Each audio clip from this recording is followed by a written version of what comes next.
আচ্ছা আরেম, সেদিন কি হবে যেদিন শেষবারের মতো একটা কনসার্ট হবে, তারপর কোনো একদিন 7টি রানী এসে আর্মিদের কাছ থেকে কেড়ে নিবে তাদের 7 রাজাকে। তখন আর্মিদের মনের অবস্থা কেমন হবে? সেদিন কি আর্মিদের চোখে জলে আহাজারি হয়ে উঠবে, নাকি সেদিন থেকে আর্মিরা চটপট করে নিজেকে শেষ করে দেবে?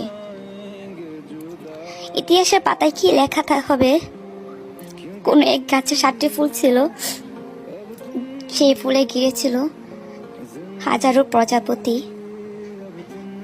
হঠাৎ একদিন 7টি রানী এসে ফুলগুলো নিয়ে যায়, কিন্তু সেখানে আটকে যায় হাজারো প্রজাপতি। দিন শেষে চটপট করে মারা যাচ্ছে হাজার প্রজাপতি।